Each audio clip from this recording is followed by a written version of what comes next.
La BPI aura vocation à maintenir l'activité et non pas à aider les canards boiteux. Un groupe n'a pas vocation à exploser sous prétexte qu'il y a des difficultés dans le parti. La BPI aura vocation à financer essentiellement des PME et des entreprises de taille intermédiaire. Les responsables publics et les hommes d'État n'ont pas toujours vocation à se taire. Que Jacques Delors a vocation à rassembler. Le RPR a vocation à être tête de liste. La gauche a vocation à mobiliser. Les Verts, ils n'ont pas vocation à... vocation, auront vocation. Pas vocation. Il a vocation.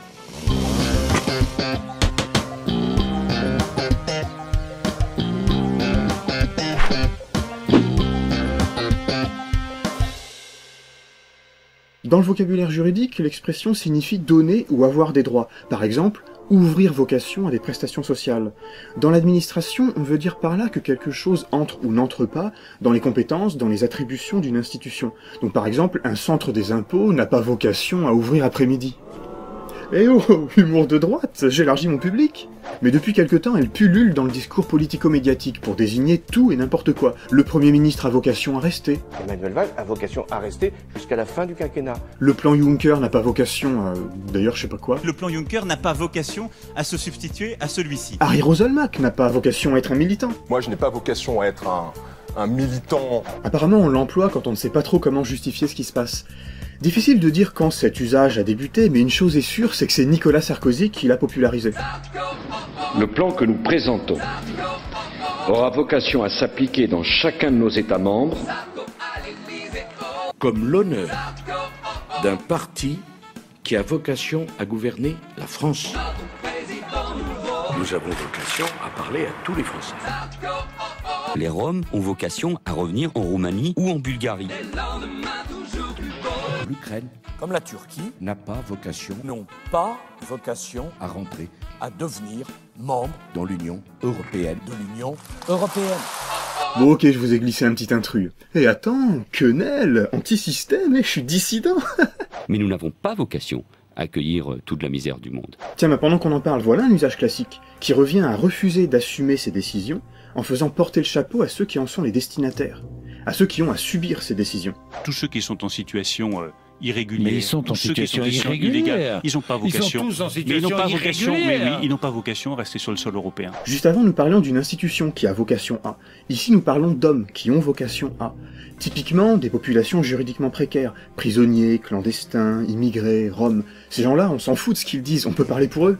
Vous ne pouvez pas laisser rentrer sur le sol européen des gens qui n'ont pas vocation à y être. On sent que ces sujets sont tendus, qu'ils attirent facilement des réactions scandalisées, alors on marche sur des œufs et on dit « c'est pas vraiment moi, ni mon gouvernement qui prenons ces décisions, ce sont eux qui ne peuvent pas rester ». Mon idée est qu'il ne doit exister que deux catégories d'étrangers. Ceux qui ont vocation à s'intégrer en France. Mais l'autre partie, il est bien clair qu'elle n'a pas vocation à rester chez nous. Et ceux qui n'ont pas vocation à rester, qui ont fait l'objet d'une décision d'expulsion. Comprenez bien le procédé. Quelque chose dans la nature, dans l'essence de ces gens, les empêche de vivre paisiblement avec nous. Leur finalité est donc de partir. L'État et les hommes politiques qui sont à sa tête ne font que suivre cette finalité. Ces choses n'arrivent pas parce que je les ai voulues, parce que mon gouvernement les a voulues, mais parce que c'est le destin de ces populations. Les Roms ont vocation à rester dans leur pays et à s'y intégrer, là-bas. Ce procédé s'appuie sur une essentialisation. Essentialiser, c'est en gros réduire un individu, un groupe, à une seule de ses caractéristiques, il n'est que cela, et penser cette caractéristique comme ne pouvant pas changer, comme étant gravée dans le marbre. Plus généralement, dire X n'a pas vocation à permet de ne pas avoir à discuter longuement sur les motifs. Nous avons pris cette décision parce que nous devions la prendre. Ça marche du tonnerre quand ces motifs sont inavouables, par exemple quand on est en guerre et qu'on n'a pas avec soi un BHL ou un Kouchner pour tout justifier. La France n'a pas vocation à passer son temps à aller protéger tel ou tel en Afrique. Mais nous n'avons absolument pas vocation à intervenir à chaque fois en Afrique. C'est simplement que les Africains, aujourd'hui, n'ont pas les moyens militaires de répondre à certaines crises. Et donc ils se tournent vers la France. La France va poursuivre son engagement, mais n'a pas vocation à rester au Nord Mali. Cette intervention sera rapide. Elle n'a pas vocation à durer. Et je suis sûr de son succès. J'en rendrai compte régulièrement aux Français. On a là la mécanique classique de la langue de bois, faire croire que l'on a répondu, donner l'impression que l'on a fourni une explication, Alors qu'en fait, on n'a donné aucune information, on n'a fait que répéter ce qui s'est passé, ou bien on dit ce qui va se passer à l'aide de formules creuses et de tautologie. Les Français n'ont pas du tout vocation à rester. Mais ils sont là... il se pourrait qu'ils restent quand même. Non, j'espère que non, parce que c'est pas notre vocation. De la même façon, au Mali... Ça rappelle les fameuses vertus dormitives des médecins de Molière. Pourquoi l'opium fait-il dormir? Parce qu'il a le pouvoir de faire dormir. Pourquoi les Roms ne pourraient-ils pas s'intégrer? Parce qu'ils n'ont pas vocation à s'intégrer. Pourquoi la France intervient-elle au Mali? Parce qu'elle a vocation à intervenir. Bon, ce genre de petits arrangements langagiers, on en fait tous quotidiennement. Mais la langue de bois, c'est avant tout la langue du pouvoir. Pourquoi? Parce que le pouvoir et son exercice comportent toujours une part d'arbitraire, d'injustifiable. Pour le comprendre, faisons un peu de philosophie. Avoir du pouvoir, c'est avoir la capacité d'orienter le cours des choses. Là où il y a du pouvoir, et particulièrement du pouvoir politique, les choses pourraient se dérouler autrement. Dans la nature, il n'y a pas de pouvoir. Les choses se déroulent selon les lois de la nature. Les phénomènes ne décident pas d'aller dans un sens ou dans un autre. Ils sont les effets de causes antérieures. Or, en politique, rien n'est absolument nécessaire, rien n'est tout tracé, rien n'est indiscutable, mais le pouvoir a besoin de se rendre nécessaire, sous peine de voir son autorité sans cesse contestée. Donc le pouvoir et ses détenteurs vont toujours faire tout leur possible pour masquer la part d'arbitraire de leurs décisions. Qui ont blessé des policiers. Tous ceux qui sont à l'origine de ces actes ont vocation à être rattrapés par la justice.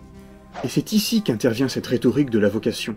On fait comme si le pouvoir ne s'exerçait pas politiquement, selon des intérêts et ou des valeurs, mais quasi scientifiquement, en scrutant les nécessités, en scrutant les finalités inscrites au cœur des choses. Bon, donc, des institutions, des lois, des peuples ont vocation à.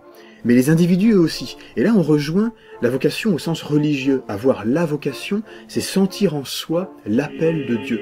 On l'utilise aussi plus trivialement pour dire qu'une sorte de destin, qu'une voie intérieure nous a conduit à devenir musicien ou pompier ou dissident quenellier. Passe encore que votre ministre de l'économie, qui n'a jamais été élu, qui n'a d'ailleurs pas vocation à l'être, qui est un pur produit de la technocratie, ait eu cette idée. On veut dire que l'on n'a pas vraiment le choix, que l'on sent que l'on est fait pour, que quelque chose s'impose à nous, à notre volonté.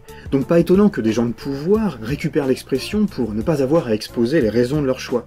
Moi je n'ai pas vocation à organiser une opposition au gouvernement. Je n'ai aucune intention, je dis bien aucune intention, ceci doit être bien clair, d'assumer les fonctions de Premier ministre de M. Mitterrand.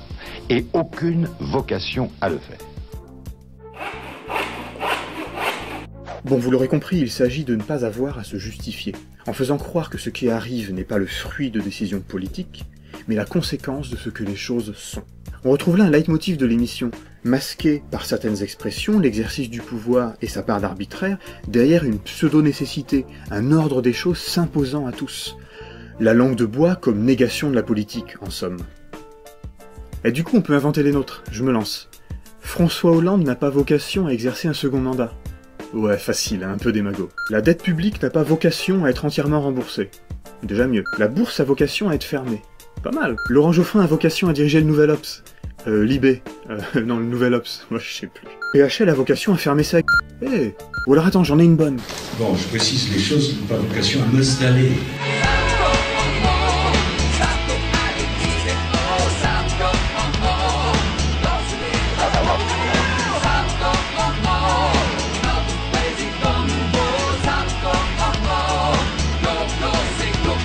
Ah, j'en ai une sur Chirac, mais j'ai oublié.